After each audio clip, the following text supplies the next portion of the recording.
yo que es una reunión más bien descontracturada, ¿no? Un poquito más desestructurada, en el sentido de compartir, ¿no? Compartir. Saben que una de las cosas que a mí más me ha gustado en la vida es enseñar a niños. Estuve hace 24 años que soy maestro.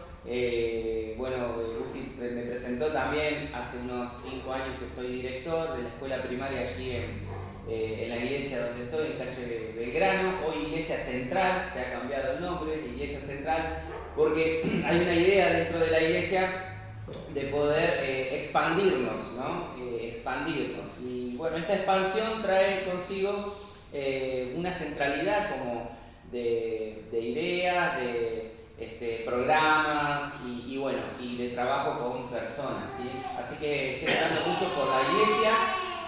La verdad que estamos pasando un momento difícil, ¿sí? No quiero, quiero ser muy sincero con ustedes, difícil porque después de la pandemia han sucedido algunas cuestiones que han dejado a la vista un montón de cosas que tenemos que empezar a resolver, ¿sí? Y bueno, estamos...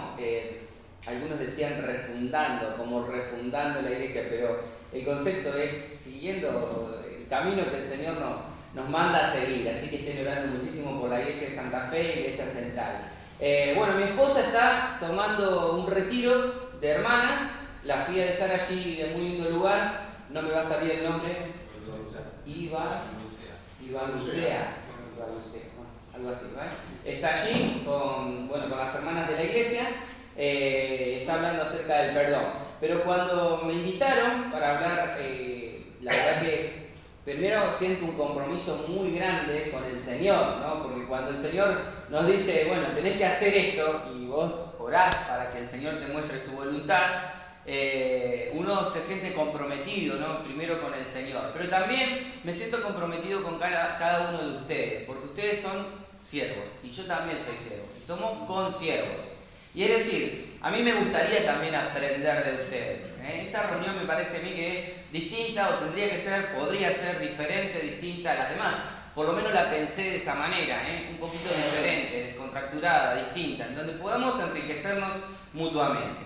El tema que he elegido para que nos acompañe es este que aparece allí en pantalla, ¿no? Confirmados en la fe, una misión ineludible. ¿No? Y vamos a hablar acerca de Hechos 16 durante todo el fin de semana y vamos ahí, a la palabra de Dios en Hechos capítulo 16. Queridos hermanos, Hechos 16, antes de leer la Biblia, me gustaría saber cuántos de ustedes son siervos de Dios. ¿Sí? ¿Cuántos son siervos de Dios? Están sirviendo. Muy bien. ¿Cuántos están sirviendo con vidas, con almas? Levanten las manos. Muy bien. ¿Cuántos de ustedes todos los días luchan contra el pecado? Levanten la mano. ¿Cuántos de ustedes luchan por la santidad? Levanten la mano. Yo levanto las dos. ¿Saben una cosa, hermanos? Somos siervos de Dios, ¿sí? Somos hijos de Dios en primer lugar. Entiendo que todos los que estamos aquí presentes hemos algún día tenido un encuentro personal con Dios que ha cambiado nuestra vida. Una de las cosas que Dios me ha llamado para hacer, ¿no? En el lugar donde estoy trabajando para el Señor, es lo que Dios me ha enviado a hacer, es predicar el Evangelio. Una de las cosas que hago así en Santa Fe es visitar a personas, ir hasta su casa, algunos que tienen relación con algunos hermanos, algunos familiares de los hermanos, algunos que han venido por primera vez a la iglesia. Con algunas hermanas hemos hecho una lista y hemos ido a visitar a esas personas. Y nos hemos encontrado con la gran bendición de que yo, por lo menos, hace unos 15, 20 años que me he encontrado con la razón de ser en este mundo. Es decir, yo conozco cuál es la razón de ser en este mundo para mí. Dios me ha llamado para que haga eso, para que predique el Evangelio a las personas que no conocen de Cristo. Y ¿saben una cosa? Soy muy feliz de esa manera. Si yo no lo hago, soy infeliz. Dios me ha llamado para eso y sé que Dios, cuando esté frente a Él, me va a pedir cuenta de lo que hice respecto a este tema. ¿Por qué le digo esto? Porque entiendo que todos los que estamos aquí presentes algún día hemos escuchado el Evangelio, pero el Evangelio correcto, el Evangelio predicado correctamente, ¿no? Porque hoy podemos ver a través de las redes sociales, a través de predicadores, podemos ver evangelios que no son evangelios bíblicos y que no son evangelios que tienen que ver con la palabra de Dios. Allí, por ejemplo, en Gálatas capítulo 1, versículo 9, Pablo le llama evangelio ¿cómo? Diferente. Un evangelio anatema, ¿sí? Un evangelio anatema. ¿Qué significa anatema?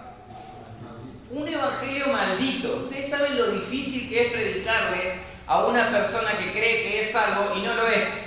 Es lo más difícil para predicar.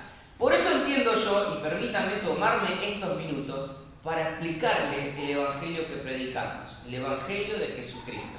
Un evangelio que tiene que ver con el arrepentimiento de pecados, tiene que ver con la salvación en la fe en Cristo Jesús, entendiendo que hace 2000 años Él vino, nació de la Virgen María, vivió estos años sin pecado y murió en la cruz y resucitó al tercer día y hoy vive y aboga por nosotros en el cielo. Entender eso es fundamental. Pero hay algo más, que Hechos capítulo número 3, versículo 19 nos dice, ¿no? Así que arrepentidos y convertidos para que sean borrados sus pecados y vengan de la presencia del Señor tiempo de paz, tiempo de refrigerio, ¿no? Y la palabra conversión, a algunos de ustedes sé que les gusta estudiar griego, ¿sí? Significa, ¿cuál es? ¿De qué viene? Una palabra muy conocida por nosotros. Metamorfosis, ¿La metamorfosis qué es? Es el cambio de forma, es lo que a nosotros nos hace totalmente diferente. Muchos lo ilustran con lo que es la mariposa, el gusano en mariposa. Cambia totalmente de forma, de ser un gusano que es feo a los ojos humanos, algo que no puede hacer más que arrastrarse, de repente se transforma, y se transforma en algo bello, en algo que puede volar, en algo distinto, en algo diferente. Esto es el Evangelio, hermanos. El Evangelio, la palabra clave del Evangelio es la transformación para nosotros. Si los que estamos aquí somos siervos, tenemos que ser primero transformados. Transformados por la palabra de Dios, por el Evangelio de Jesucristo. Pero entiendo, y también en el fin de semana lo vamos a ver, que para ser transformados tiene que haber alguien que nos haya predicado, ¿sí? Alguien que nos haya presentado. Recién estábamos hablando acerca de los folletos, hay miles de formas de predicar el Evangelio, pero alguien nos tiene que haber predicado el Evangelio. Pero aparte de eso, el Espíritu Santo de Dios tiene que haber obrado en nuestras vidas para esa transformación, ¿no? Entiendo, todos los que estamos acá, alguna vez hemos sido transformados. Alguna vez Dios ha tocado nuestra vida y hemos sido transformados. No vaya a ser que seamos como John Wesley. ¿Conocen la vida de John Wesley? ¿Sí? ¿Alguno leyó algo de John Wesley? ¿Sí? Bueno, te cuento. John Wesley era un hombre que a los 14 años tenía una inclinación espiritual tremenda. Dice la historia dice que él se bautiza cuando tenía aproximadamente 18 años y siente la necesidad de ir a evangelizar. Él vivía en Gran Bretaña, en Reino Unido, y a evangelizar a Estados Unidos, y se va a Estados Unidos y comienza su obra misionera allí en Estados Unidos. Y en Estados Unidos, ¿qué hace? Empieza a evangelizar, a predicar, pero no tenía éxito sus prédicas, su evangelización. Entonces se vuelve a su ciudad natal, a donde había nacido, a donde había escuchado la palabra de Dios, y se queda allí durante algunos años más. Pero a la edad de 33 años, fíjense que la edad es una edad clave, 33 años, ¿saben lo que le pasa a John Wesley? Se convierte. ¿Por qué? Porque había vivido toda una vida de convencimiento. Pensaba que era cristiano, hacía cosas de cristiano, decía cosas de cristianos, leía la Biblia, tenía una religión excepcional. Muchos de ellos, de los que estaban con él, no habían ido a misionar, por ejemplo. Pero le faltaba algo. ¿Qué le faltaba? La conversión, ser cristiano. ¿Saben una cosa? Toda su vida John Wesley se dedicó a predicarle a los cristianos. a predicarles a los evangelios. Hermano, yo tengo que empezar esta reunión diciendo siervos de Dios como yo, que somos siervos, que nos gusta servir, que nos gusta agradar a Dios, que tenemos pecados y que tenemos que luchar contra esos pecados, contra nuestras debilidades, contra aquellas cosas que nos hacen daño, contra aquellas cosas que el enemigo quiere colocar para colocarnos, para que nosotros tengamos palos en la rueda. Hoy tengo que decirles, queridos hermanos, que es necesario revisar la salvación, porque la salvación implica conversión. Si nosotros venimos teniendo una vida como la que teníamos anteriormente al Evangelio de Cristo, la misma vida, revisar. Yo no te conozco, yo conozco a algunos acá, no conozco a todos, pero revisar. Si no hay una conversión real en tu vida, vos probablemente estás sirviendo, lo haces con mucha responsabilidad, con mucho entusiasmo, pero tenés que revisar, ¿sí? Revisar tu vida. Lo primero que quiero decir, revisa. En segundo lugar, quiero ir a la palabra de Dios, por favor. Miren, este fin de semana voy a tocar algunos temas que tienen que ver con Hechos 16. Y aquí están las reuniones que tenemos, ¿no? Bien. Esta reuniones de varones libres. ¿Por qué la iglesia debe ser confirmada en la fe? Ahí está, ¿sí? ¿Por qué la iglesia debe ser confirmada en la fe? Si ustedes leen el contexto, ¿sí? Pareciera que está hablando como de dos cosas diferentes. Muchos de ustedes quizás habrán leído Hechos 16 y habrán dicho, pero ¿con qué nos va a salir Juan Manuel? Porque, a ver, dice que Pablo venía en su segundo viaje misionero a confirmar las iglesias en la fe. Y de repente se encuentra en un lugar en donde nunca se había predicado el Evangelio. Y ahí empieza a fundar una iglesia. Resulta ser que entiendo yo de la palabra de Dios que una iglesia confirmada en la fe tiene que ser una misión ineludible que debe comenzar en los siervos, en cada uno de nosotros. ¿Por qué? ¿Quiénes fueron los que fueron confirmándose esa iglesia? Fueron esas personas que Dios levantó, entre ellos Pablo. ¿Quién más estaba con Pablo? Timoteo, Silas y luego también Lucas. Estas personas, este equipo evangelístico, este equipo misionero, iba a visitar las iglesias que ya habían sido predicadas, es decir, iglesias que ya habían sido formadas, que ya habían nacido en el Señor, a confirmarlas en la fe. Pero uno no puede confirmar en la fe una iglesia si uno no está confirmado en la fe, ¿se entiende? Por eso es necesario el mensaje anterior que les dije. Es necesario que ustedes, que cada uno de los que estamos aquí presentes, estemos confirmados en la fe. Y para estar confirmado en la fe, lo básico es ser hijo de Dios. Porque se puede ser siervo, se puede servir a Dios, se puede hablar de Dios, se puede leer la Biblia, se puede tener una vida de religiosidad. Pero tiene que haber una transformación para que nuestra vida sea realmente útil para Dios, para que seamos salvos, ¿no? En primer lugar. Y luego siervos de Dios. Estos hombres, eran confirmados en la fe y tenían la misión de confirmar las iglesias en la fe. Y entiendo yo que lo que Dios quiere hablarnos hoy a nosotros, como iglesia de Parque Casa, es que debemos confirmar en la fe a la iglesia. Confirmar en la fe a la iglesia. ¿Y qué es esto, hermanos? Es que vamos a ir a los muros de la iglesia o a este lugar a orar y decir, confirmamos en la fe a esta iglesia. ¿Es eso lo que tenemos que hacer? No. ¿Quiénes se tienen que confirmar en la fe? Nosotros, porque nosotros somos la iglesia. Y es importante entenderlo. Nosotros somos la iglesia. Miren que nosotros decimos, voy a la iglesia. ¿Sí? Bien, la iglesia, ¿qué es la iglesia? ¿No? Uno dice la iglesia, la iglesia que formó Cristo, la iglesia universal o la iglesia mundial, la iglesia congregacional o la congregación, pero en realidad somos nosotros la iglesia. Nosotros somos los que primero tenemos que estar confirmados en la fe, para después las otras personas que están, fíjense ustedes, que están en nuestras manos. Escuchen y quiero que presten mucha atención porque quiero ser muy cuidadoso con estas palabras. Dios la colocó en nuestras manos. Yo les pregunté a ustedes, ¿quién está trabajando con vidas, y algunos levantaron la mano, la gran mayoría. Bueno, Dios ha colocado en nuestras manos vidas, almas. Dios ha colocado en nuestras manos pequeños, adolescentes, jóvenes, mayores, ancianos, no sé. Dios ha colocado en nuestras manos. ¿Para qué? Para que nosotros podamos servir y para que nosotros podamos hoy con el desafío de confirmar en la fe, confirmados en la fe. Pero para eso es necesario que nosotros estemos confirmados en la fe.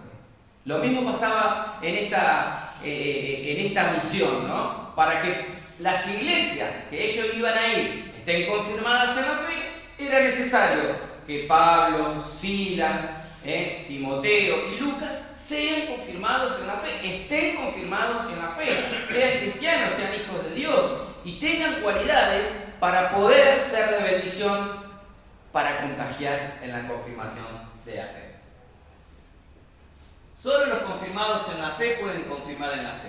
¿Por qué el equipo estaba afianzado en la fe? Miren, vamos a encontrar que el equipo estaba afianzado en la fe por estas cosas que vamos a ver durante estos días. En primer lugar, por un testimonio sustentable, ¿sí? Es decir, estaban confirmados en la fe y lo sustentaba su testimonio.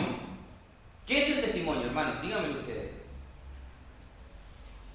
No me hablen de griego ahora, no. Díganmelo con sus palabras. ¿Qué es el testimonio? La vida. La vida. Lo que ven los demás. Lo que ven los demás. Lo que testifica.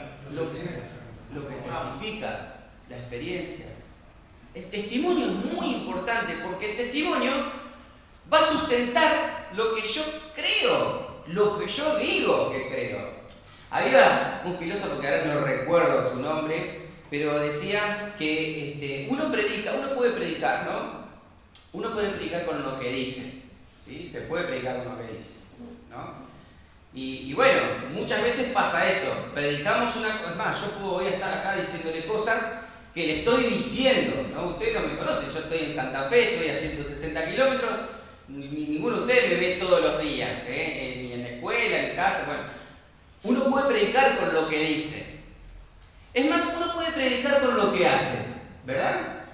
Uno dice, bueno, che, mirá, viene a la iglesia. A nosotros nos pasa, por ejemplo, como ancianos de la iglesia, como siervos que están a cargo de la iglesia, miran y dicen, che, mirá este joven, viene a la iglesia, trae la Biblia, participa, ¿no? Todo eso es lo que hace. Y se predica con lo que hace. De 10. Este filósofo decía, uno puede predicar mucho con lo que dice, puede predicar con lo que hace, pero la mejor forma de predicar es con lo que es. Con lo que es. Con lo que sos.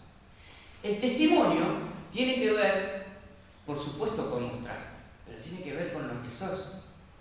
Si vos estás mostrando algo que no sos, estás siendo alguien falso, alguien falaz, alguien que no tiene, que no muestra la realidad. Y eso es muy peligroso.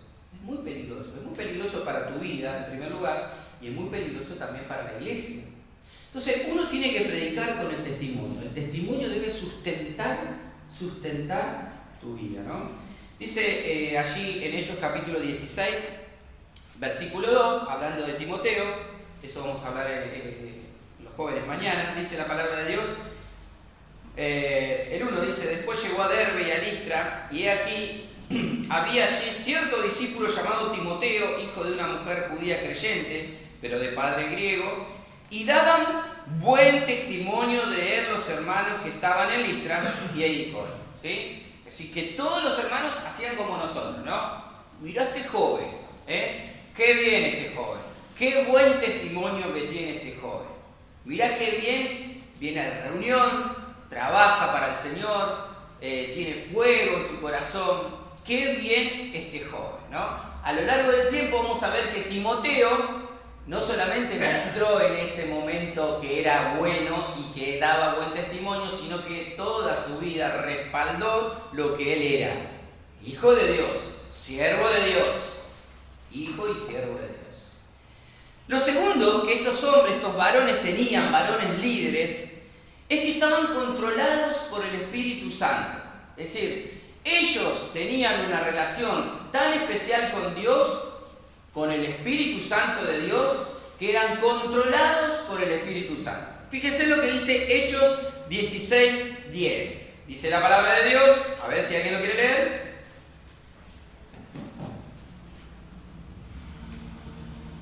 No se peleen.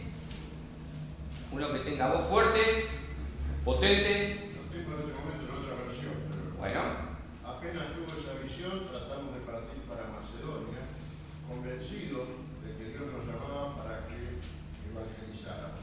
muy bien. Saben que previamente a lo que acaba de leer el hermano, ellos intentaron ir a dos lugares distintos, diferentes, que lo vamos a ver mañana. Y el Espíritu Santo les dijo que no, a ninguno de esos lugares. Y el Espíritu Santo le dijo que sí, vayan a Macedonia, que vayan a ese lugar. El objetivo de Dios era Pablo y el equipo en ese lugar. Ellos eran controlados por el Espíritu Santo. Y hoy vamos a ver algo, porque mañana vamos a seguir el tema, algo de lo que es ser controlados por el Espíritu Santo, ¿no? Hay dos cosas importantes que nos dejó Dios, por lo menos es lo que puedo entender yo, ¿no? Para que nosotros sigamos conociéndolo y para que nosotros seamos guiados. ¿Cuáles son esas cosas? ¿Qué piensan ustedes? La palabra y el Espíritu Santo.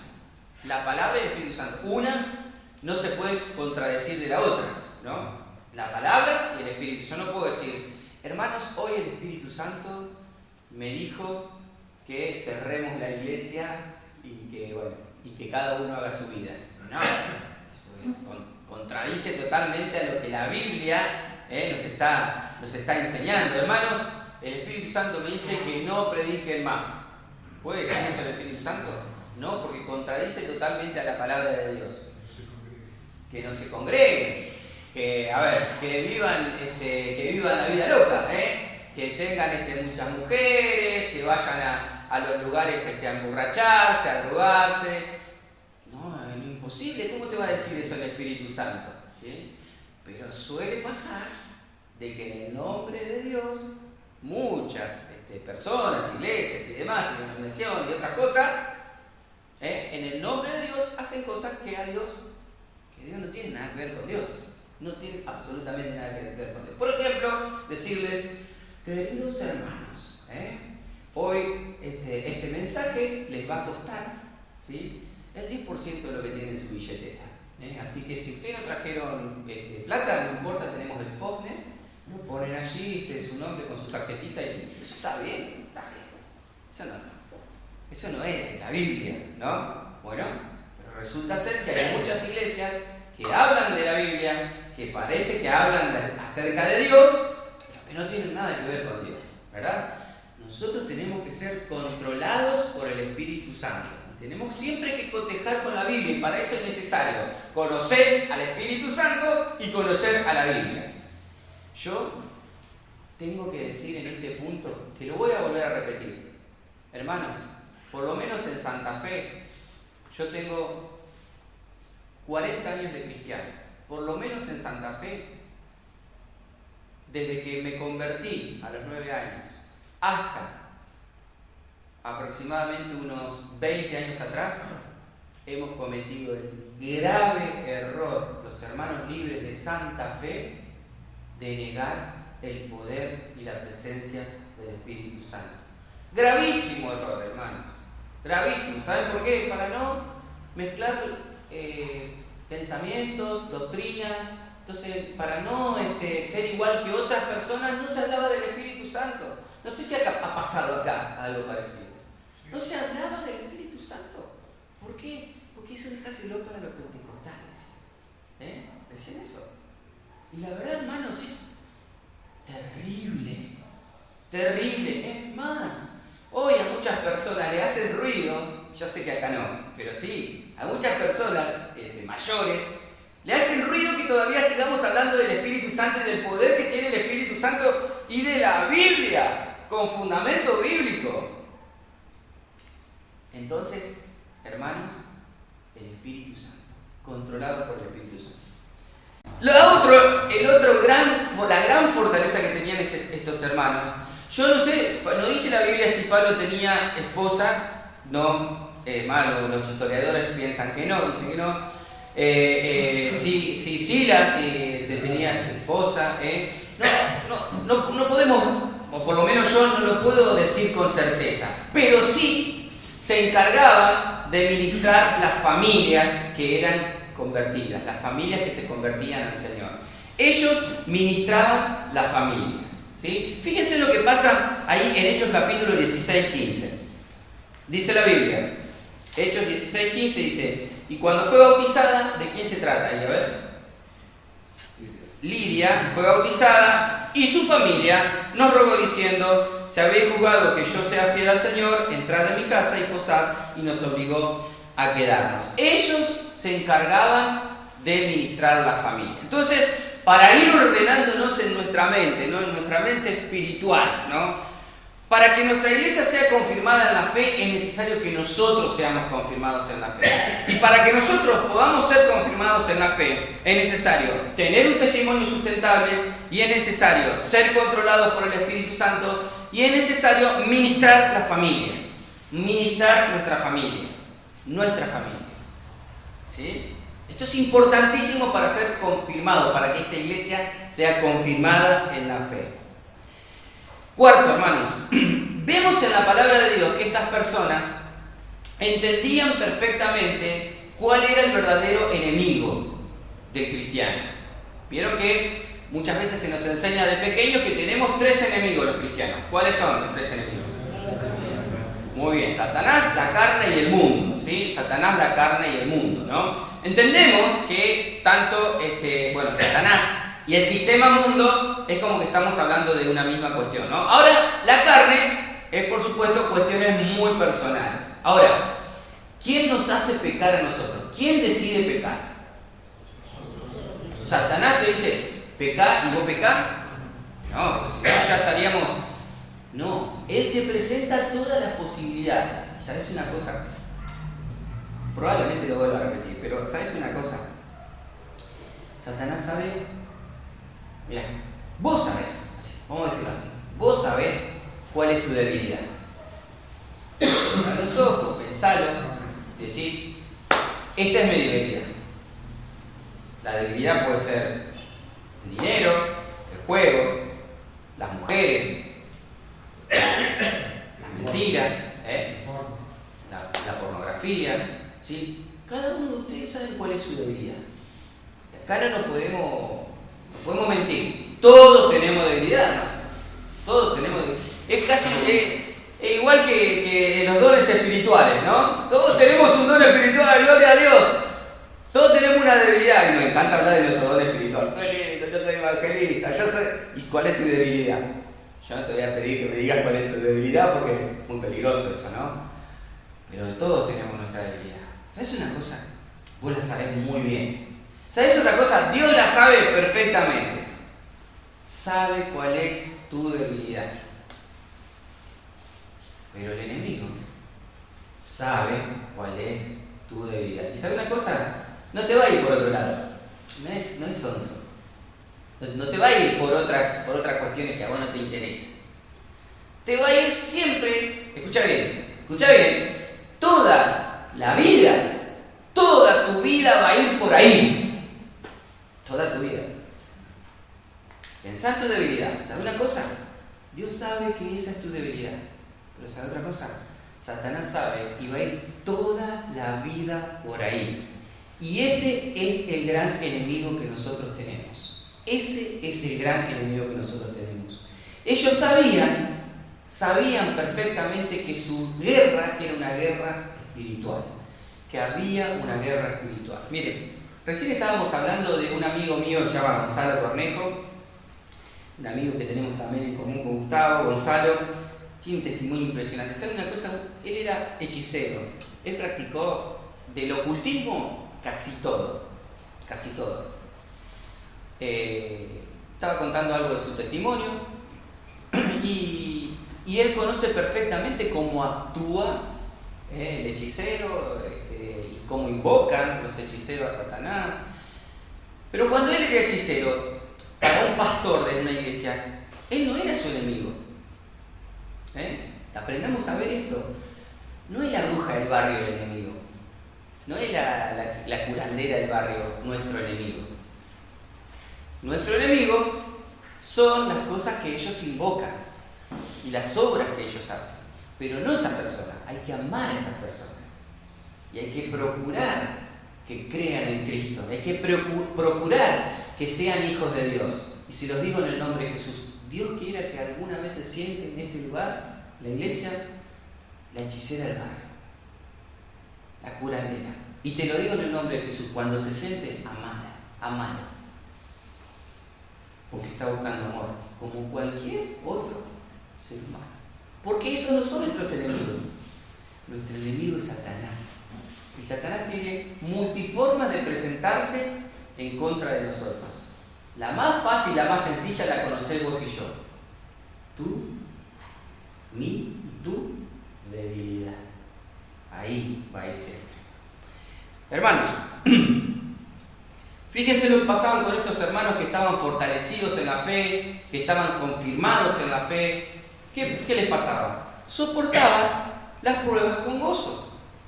Miren, podemos tener muchísimas pruebas y cada uno de ustedes puede hablar de pruebas, y sus pruebas son totalmente valederas, que los ha hecho llorar, que los ha hecho arrodillarse, que los entristeció, que los puso mal. Cada uno puede hablar de esas pruebas. Sí. Un ser querido que partió a la presencia del Señor, algo que quisieron, ¿sí? Algo que pasaste. Cada uno puede hablar de sus pruebas, ¿no? Y es terrible. Ahora, cuando nosotros conocemos a Cristo, la Biblia nos enseña que nosotros debemos ser fortalecidos en las pruebas y que tenemos que tomar las pruebas con mucho gozo. Con gozo. ¿Sí? Dice la palabra de Dios, quiero leer los textos anteriores, ¿no? Allí en Hechos 16, 18, primero dice la Biblia, y esto lo hacía por muchos días, más desagradando a Pablo. Volvió y dijo al Espíritu: te mando en el nombre de Jesucristo que salga de ella. Y salió en aquella misma hora una joven que tenía espíritu de adivinación, que estaba causando un desenfoque de toda la sociedad de ese momento, que estaba tratando de estaba tratando Pablo de que escuchen el Evangelio de Jesucristo. ¿Qué hizo Pablo? Concretamente, en el nombre de Jesús, echó afuera eso que era maligno, ¿no? El otro texto que quiero leer es Hechos capítulo 16, versículo 25, que dice, y enseñaban, 25 dice, pero a medianoche, orando Pablo y Silas, cantaban himnos a Dios y los presos los oían. Ellos estaban presos. Mañana vamos a hablar, el domingo vamos a hablar acerca de esta prisión especial. Estaban presos por haber hecho un bien, ¿sí? Que para algunos fue un bueno, como por ejemplo para la joven, pero para los que lucraban con eso fue malo. Entonces los pusieron presos y los castigaron, los colocaron en lo más profundo, y ellos, a pesar de estar en una situación casi muertos, cantaban a Dios, alababan a Dios y honraban el nombre de Dios. Y esos son cristianos confirmados en la fe. Los confirmados en la fe no es que la primer prueba, chao, no lo ves más, en la iglesia desaparecen completamente, ¿sí? Y no quieren saber más nada del Señor. Entonces, a ver, la palabra de Dios nos habla de que otro evangelio que se predica es el evangelio de la prosperidad, ¿no? La palabra de Dios nos dice que en el mundo vamos a tener aflicciones. Que el mundo que vivimos acá, estos años, estos 70, 80, 100 años que podemos vivir acá, van a ser años de aflicciones, de pruebas. Lo que Cristo dice, yo he vencido al mundo. La palabra de Dios nos dice, por ejemplo, en Santiago capítulo 1, versículo 2, tened por sumo gozo cuando se hallen en diversas pruebas, sabiendo que la prueba de vuestra fe produce paciencia, mas tenga la paciencia su obra completa para que lleguen a ser perfectos y cabales. Es decir, las pruebas que nosotros pasamos son para que nosotros podamos crecer en la fe. Y debemos estar, es muy difícil decir esto, ¿no? Debemos estar gozosos en la prueba. Es muy difícil decirlo.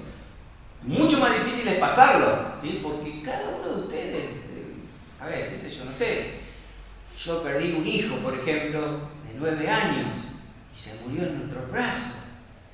Y vos decís, qué terrible esto. Sí, pero capaz que vos dijiste, che, yo perdí a mi mamá. Y te pasa que tenés un dolor grande, o a mí me pasó tal cual cosa y el dolor es grande, el mismo dolor. Pruebas, han sido pruebas, son pruebas y hay que pasarlas. Y hay que pasarlas como verdaderos siervos de Dios. Estos siervos, estos varones, estos líderes confirmaban su fe pasando las pruebas con gozo. Y por supuesto lo que hacían era predicar a aquellos que estaban cautivos. Fíjense qué paradójico, ¿no? Pablo y Silas presos, ¿sí? Y el carcelero que estaba libre era el que más preso estaba. ¿Y qué pasó? Y ellos le predicaron el Evangelio. Y el carcelero fue liberado de sus cárceles, de sus pecados. Y eso es tremendo, hermano. Y un siervo de Dios tiene que predicar el Evangelio. Saben que en la predicación del Evangelio aprendí muchas cosas. Entre otras cosas, que esta guerra espiritual que nosotros tenemos juega un papel, pero muy terrible, cuando nosotros queremos predicar el Evangelio. Es impresionante el papel que juega. ¿Sabes lo que hace primero Satanás? ¡Tú! Te tapa la boca. Decime si no es así. Justo está el momento para hablarle a tu amigo que te preguntó, che, ¿qué hacen en la iglesia? ¿Sabes qué hace Satanás? Te tapa la boca. Y vos no tenés palabras. ¿Sabes qué hace Satanás? Te pone vergüenza.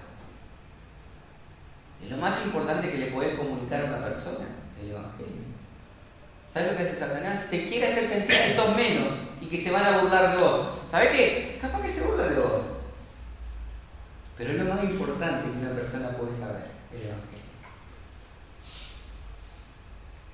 Bien, desde que pregunté voy 20 minutos. Yo solamente voy a leer una partecita. Miren, el tema de los testimonios sustentables, es importante que nosotros, los líderes espirituales, aquellos que somos referentes espirituales, qué tremendo esto, hermano, la verdad que es tremendo, ser referente espiritual, dígame si no es tremendo, que las personas que te vean a vos como para preguntarte cosas espirituales, ¿sí? Es tremendo, pero pensá que te puso Dios en ese lugar, en este lugar. Dios te ha colocado en este lugar de referente espiritual. Quizás con los niños, con los adolescentes, con los jóvenes, con los mayores. Pero para que esa referencia espiritual sea sustentable, tiene que haber un buen testimonio, como hablábamos anteriormente. Y ese testimonio, no voy a leer todo, simplemente mencionarlos, ¿sí? Tiene que ver en primer lugar qué testimonio yo tengo con mi familia, dentro de mi familia, ¿sí? Porque allí es donde más me conocen, ¿sí? Allí es donde más me conocen, dentro de mi familia. Quizás los jóvenes, adolescentes que están aquí presentes, dicen, a ver, mi papá, y me conoce mi papá como soy. Mi mamá me conoce como soy. Mis hermanos me conocen como soy. Quizás los mayores decimos, a ver, nuestra esposa nos conoce como soy.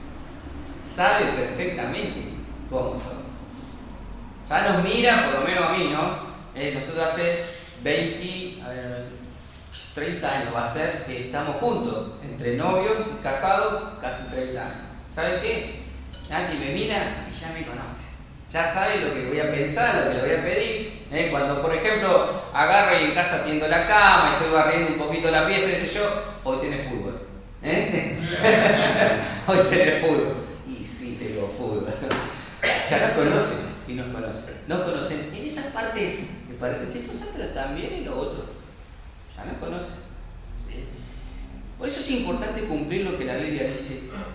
Allí en Efesios capítulo 5, 21 y 6, 9, habla de el rol, perdón, al 6, 9, perdón, habla del rol que cada uno de nosotros tiene que tener en nuestra familia. El rol que cada uno de nosotros cumple en nuestra familia, como esposo, como hijo. Es importantísimo tener un buen testimonio en nuestra familia. ¿Saben qué pasa? Si no, nosotros vamos a querer servir a Dios si no tenemos un buen testimonio y no vamos a ser de bendición para nuestra familia. si no estamos bien con nuestra familia, cumpliendo el rol que corresponde.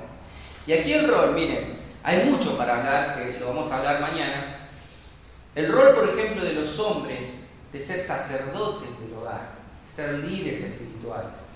Es un rol que está desprestigiado, hoy en día está desprestigiado.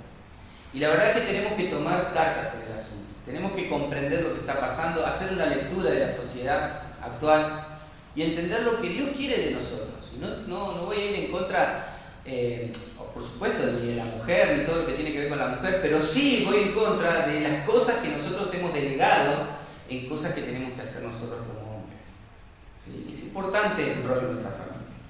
Es importante el rol, es importante la relación y el testimonio que tenemos con los hermanos. Miren, un montón de testimonios podemos dar, quizás los que están aquí presentes, de cosas que ocurren entre los hermanos que no se resuelven y que se tienen que resolver, peleas de años, cosas que no se perdonan, que son una forma de decir, ¿no? Sencillas de perdonar, es decir, sencillas de hablarlo, de poder ponerlo sobre la mesa, pero que están años siendo utilizadas por Satanás y no dejándonos crecer, ser personas que realmente sirvan a Dios y confirmar nuestra iglesia en la fe. Hermanos, los hermanos, ¿sí? Dice la palabra de Dios allí que tenemos que hacerle el bien y más a los hermanos de la fe. En el trabajo, hermanos, Romanos 13, 1 al 8 y 1 Timoteo 2, 1 al 3 nos habla acerca del testimonio que tenemos que tener en el trabajo. Miren, yo tengo una gran bendición. La gran bendición que Dios me dio a mí es que estoy en el trabajo con cristianos. Trabajo en una escuela cristiana evangélica y la mayoría somos cristianos evangélicos. La mayoría. Y muchos de esa mayoría vamos a la misma iglesia. Es una bendición porque podemos orar, porque podemos leer la Biblia cada jornada. Nosotros tenemos nuestro devocional, los problemas que podemos tener los ponemos en presencia de Dios. Estas 2 semanas la verdad que fui probado, hermano, realmente con una denuncia que tuvimos en niñez, en el ministerio, en el INADI, por algo que no era cierto. Una vicedirectora que dice no tenemos banco aquí y bueno, la señora, su hijo que quería entrar tenía una discapacidad, se aferró a eso para hacernos una denuncia. Bueno, tremendo. Bueno, lo pusimos en oración. Estamos todos orando por ello, estamos todos clamando para que el Señor pueda obrar también en esa mamá. Sí tengo esa bendición, pero con esto no significa que no tenga que dar testimonio con mis hermanos, con las personas en el trabajo. Ahora, conozco muchos amigos que trabajan, por ejemplo, en dependencias públicas o que trabajan, no sé, en distintos lugares y realmente me cuentan de muchas cosas que viven, en donde hay que seguir siendo de testimonio, que no digo que en la escuela no pasa, pero son como de otras índoles. Por ejemplo, la atracción sexual, por ejemplo, el engaño, ¿sí? Respecto a los horarios, respecto al dinero. A veces cometemos malversación de fondos sin saberlo. Por ejemplo, si en tu trabajo dice que tenés que trabajar desde las 7 a la 1 y vos llegás a 7 y cuarto y te vas 2 y media, estás robando. Y lo que te están pagando es por otro lado, ¿no? Son pequeñas cosas que nosotros tenemos que entender que tenemos que ser el testimonio. No podemos hacer eso cuando lo entendemos, cuando lo comprendemos. No podemos hacer eso. Tenemos que dar testimonio, ¿no? De que somos hijos de Dios. Con los amigos, vieron que los amigos, muchos de nosotros podemos tener amigos que son cristianos y es lo mejor que puede existir. Tenía el líder de adolescente mío, Guillermo Piovano, él nos decía cuando éramos chicos, adolescentes, dice, es mejor tener amigo al peor cristiano que al mejor del mundo. Nos decía así. ¿Cómo es que el peor cristiano? No, dice, porque vos capaz que el peor cristiano, que vos pensás que es el peor cristiano, si es cristiano, es hijo de Dios, tiene a Cristo en su corazón, y quizás sea una cuestión de de afinidad, o quizás sea una cuestión de que no se charlan las cosas. Pero el mejor del mundo, ¿qué va a ser? Un instrumento para hacerte daño. Fíjense lo que dice Proverbios capítulo 18-24, lo conocemos todos, ¿no? El hombre que es amigo, de mostrarse amigo, y amigo es más unido que un hermano. ¿Sí? Yo tengo muchos amigos, varios amigos, ¿sí? Pero tengo un amigo de la infancia que se llama Sebastián, que también nos conocemos hace mucho tiempo y es como mi hermano, digamos, es más que mi hermano, yo comparto más cosas con él que con mis hermanos, ¿sí? El Proverbio 17:17 dice, en todo tiempo ama al amigo y es como un hermano en tiempo de angustia, ¿no? Pero Santiago 4:4, ¿qué dice? Oh almas adúlteras, ¿no sabéis que la amistad con el mundo es enemistad con Dios? Entonces hay que ver quiénes son nuestros amigos. Y los amigos también los seleccionamos nosotros. Como también el pecado lo seleccionamos nosotros y lo decidimos nosotros, las amistades también. Nos conviene tener amigos que nos lleven a no agradar a Dios. Nos conviene estar en grupos. Me viene a la cabeza esto. Nos conviene estar en grupos. Yo estaba jugando al fútbol y me pusieron en un grupo. Y no sé si al segundo día en ese grupo mandan una foto pornográfica. Le digo, mirá, yo no comparto esto, yo voy a salir del grupo, cuando quieran jugar al fútbol, no eran cristianos, cuando quieran jugar al fútbol y que yo vaya, pero yo no comparto esto, no comparto. Bueno, lo pude decir, lo pude expresar públicamente que esa no era mi forma de vida, no era mi forma de vida. Pero estamos en grupos en donde se cuentan chistes que no se deben, se mandan videos que no se deben, se hablan de cosas que no se deben. Yo no puedo entender como, por ejemplo, hay grupos incluso cristianos en donde a la esposa se la trata de la bruja o la tóxica. ¿Cómo es eso? Eso no nos enseña Dios. No nos enseña Dios esas cosas. Entonces tenemos que tener cuidado.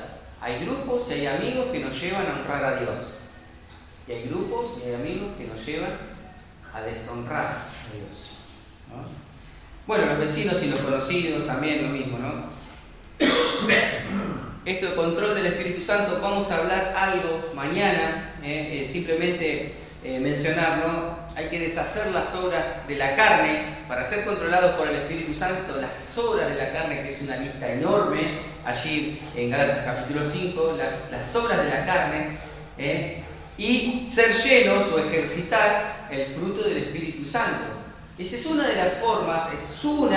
las formas para ser controlados por el Espíritu Santo. También la Biblia nos enseña en Efesios, por ejemplo, ser llenos del Espíritu Santo. Algo vamos a mencionar mañana, no me quiero adelantar, simplemente nombrar esto. Pero es importante que nosotros entendamos la contraposición que hay entre las obras de la carne y el fruto del Espíritu Santo. Una cosa es vivir en la carne y otra cosa es vivir en el Espíritu. La Biblia nos enseña perfectamente. Para que nosotros podamos ser una iglesia confirmada en la fe, es necesario vivir el fruto del Espíritu Santo. Bueno, como hombres, ministrar la familia, ¿no? Vamos a ver algo acerca de la vida de Lidia, mañana por la mañana, y cómo Lidia se transformó en una líder dentro de su familia y llevó a que toda su familia sea bautizada, conozca a Cristo y sea bautizada. Pero también vamos a ver algo de nuestras funciones, ¿no? Como líderes, como amadores de lo nuestro, de lo que Dios nos ha regalado, nos ha dado, como protectores, como proveedores y también como sacerdotes. Estas personas se enseñaban y confirmaban en la fe con estas cosas. El día domingo vamos a ver en la escuela dominical, ¿sí? Conocer al adversario y sus planes. Un tema específico sobre esa guerra espiritual.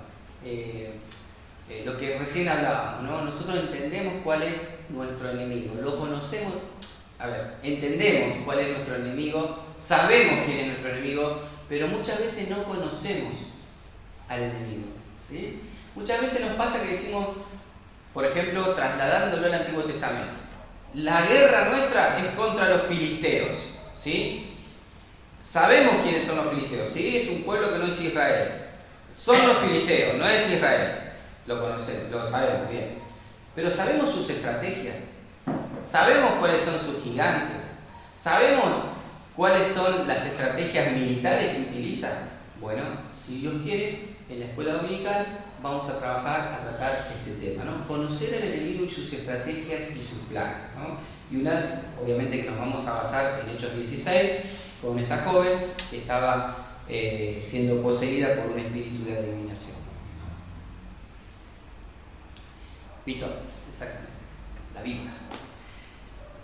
Y adorar en las pruebas, ¿no? Como le decía Santiago 1, 2 al 5, nos habla de las pruebas, del gozo, de la perfección, ¿sí? de ser cabales y la sabiduría, ¿no? Y yo les comentaba, ¿no?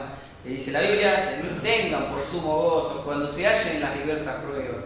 Porque la prueba, dice la palabra de Dios, de la fe, la prueba de tu fe va a producir paciencia y va a generar en nosotros que seamos perfectos. La perfección como una búsqueda de lo excelente, ¿no? No vamos a ser perfectos como Cristo, pero sí buscamos la excelencia, adorar a Dios con excelencia. Y cabales, honrados, con rectitud, ¿sí? Y la Biblia dice ahí en el versículo número 5, y si alguno tiene falta de sabiduría, ¿qué dice?